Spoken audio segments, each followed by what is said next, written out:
ఊరికే ఉండకుండా మంచి సద్బ్రాహ్మణుడు కాబట్టి అగ్ని సూక్తము చెప్పుతూ పిల్లల కాలం అగ్ని సూక్త పారాయణ చేసింటాడు. అగ్ని సూక్తము చెప్పుతూ గంధము నూరుతా ఉంటే ఆ గంధమంతా కూడా తీసి బ్రాహ్మణులంతా కూడా శరీరం అంతా రుద్దుకుంటారు. చూసిండ్రో లేదు మీరు? అవునా?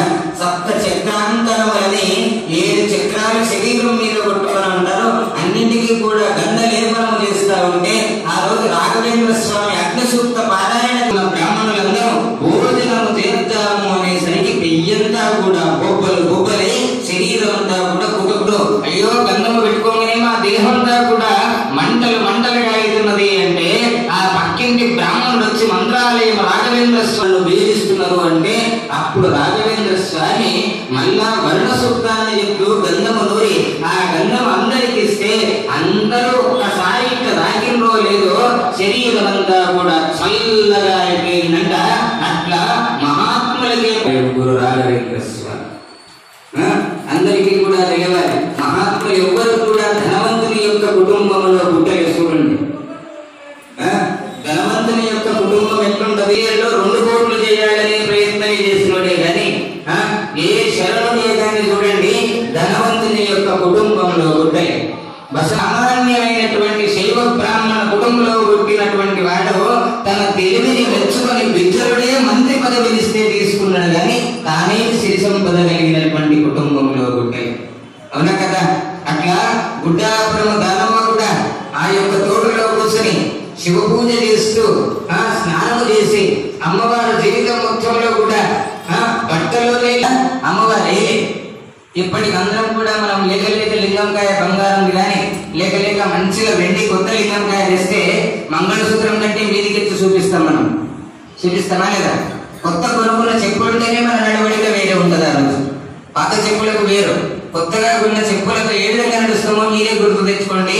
అట్లా గుడ్డాపురం దానమ్మకు ఎన్నో మంది అందరి పేదలకు పంచిపెట్టింది కానీ జీవితాంతం వరకు కూడా ఒకే ఒక్క వస్త్రములో మాత్రమే లింగధారణ చేసింది గుడ్డాపురం దానమ్మ. దాని యొక్క మూల కారణం ఏమి అంటే సంత శరణులు విరక్తులందరూ కూడా చూడండి ఆది బసవేశ్వరుని నుండి 774 మంది అమరగణాధీశ్వర వరకు చూడండి అందరూ కూడా వస్త్రములనే లింగాన్ని కట్టుకుంటారు. కారణం ఏమి? వాళ్ళకి వెండి బంగారం లేదనే కాదు. దాని అర్థం ఏమి అంటే పుట్టినప్పుడు కూడా 3 రోజుల లోపల నీకు బట్టలనే కట్టిండు. గురు దీక్ష ఇచ్చినప్పుడు సంస్కారమై అయ్యాచార దీక్ష ఇచ్చినప్పుడు కూడా గురువు వచ్చి బట్టలనే కట్టిండు. చిట్ట చివరిగా నీకు ఐక్యమై నీ యొక్క జీవాత్మ ఎగిరిపోయినప్పుడు మాత్రమే బంగారము వెండిరా అని విరక్తులన్నింటినీ కూడా ధరించారు కదా. ఈ లింగం కాయన కూడా అందుకే ధరించారు శరణులు. ఇది చాలా మందికి తెలియదు. అన్నిటికైనా శ్రేష్టమైనటువంటి లింగధారణ ఏది అంటే బట్టలోనే కట్టుకోవడం. చిట్ట చివరి కానీ వెండి సంపాదించిన ఆయనతో చెప్పుకుంటారా లేదా? మొన్న ఈడికే పోయిన కొత్త కార్యక్రమం ఏంటి రుద్రభూమిలో లేక అత్త కోడళ్ళు అందరూ 4 కోడళ్ళు ఉన్నారు. ఆయమ్మ మిట్ట మధ్యాహ్నం ప్రాణం పోయింది. మరుసటి రోజు ప్రాణము మరుసటి రోజు అవుతుంది. మన్నంతా కూడా ఏం చేయాలి పరిస్థితి అర్థమైంది. ఇంకా దింపినమో లేదో కోడళ్ళు అన్నీ తీసుకున్నారు. చెవులే తీసుకున్నారు, మెడలే తీసుకున్నారు, చేతిలో తీసుకున్నారు, అన్నీ తీసుకున్నారు. కానీ ఈ చెవులు కూడా వస్తాను. ఈనాడు సుభద్ర అనేటువంటి మాటగా ఉండేది. ఆ యొక్క పురాణ కథలో భాగంగా ద్రౌపది అనేటువంటి మాటగా ఆ యొక్క మాట. పంచాచార్యాయ నమః, శ్రీ గురు బసవలింగాయ నమః, శ్రీ భాగీకి భద్రేశ్వరాయ నమః, శ్రీ మహాశరణి గుడ్డాపురం దానేశ్వర్యై నమో నమః.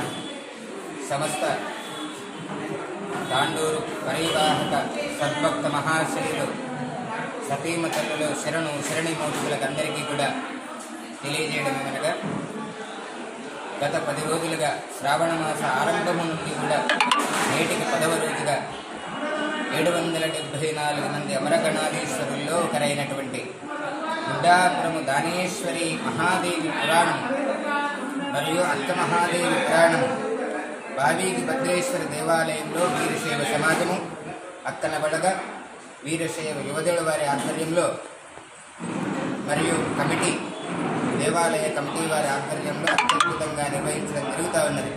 రోజు రోజుకు కూడా భక్త సమూహం అంతా కూడా పెరుగుతూ ఉన్నది. గుడ్డాపురం దానేశ్వరి పురాణంలో భాగంగా నేటికి 10వ రోజు పరిపూర్తిగా విజయవంతంగా నిర్వర్తించడం జరిగింది. రేపటి రోజు నుండి కూడా ఈ యొక్క శ్రావణ మాస అంతం వరకు కూడా గుడ్డాపురం దానేశ్వరి పురాణం కథా కాలక్షేపాన్ని నిర్వహించడం జరుగుతూ ఉన్నది. ప్రతిరోజు కూడా 7:30 నుండి 8:30 వరకు కూడా రాత్రి కాలము. కాబట్టి సమస్త సద్భక్తులందరూ కూడా ఈ యొక్క పురాణ ప్రవచన కార్యక్రమంలో అందరూ కూడా పాల్గొంచుకోవాలి. గుడ్డాపురం దానేశ్వరీ దేవి అక్కమహాదేవి సైతంగా బావీగి భద్రేశ్వరుని యొక్క సమస్తమైనటువంటి అనుగ్రహాన్ని మీరందాలి అని కోరుకుంటూ సర్వే జనా సుఖినో భవంతు.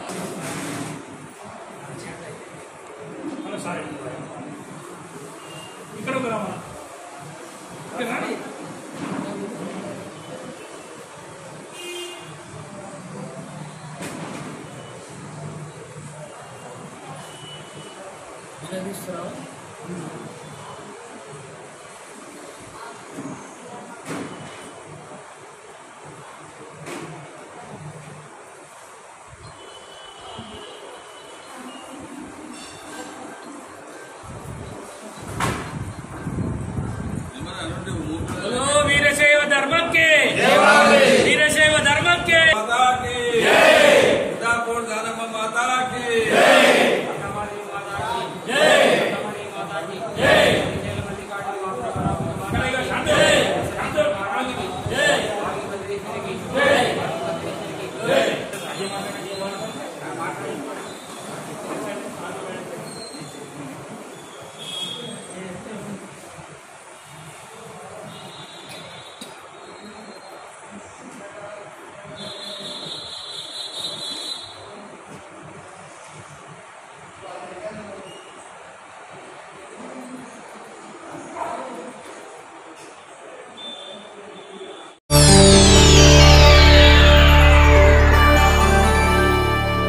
చేయండి, షేర్ చేయండి. కోసం ఛానల్ ని సబ్స్క్రైబ్ చేయండి. అలాగే ఇక్కడ ఉండే ఈ గంట సింబల్ ని క్లిక్ చేయండి. మేము అప్డేట్ చేసే ప్రతి వీడియో నోటిఫికేషన్స్ మీకు వచ్చేస్తాయి.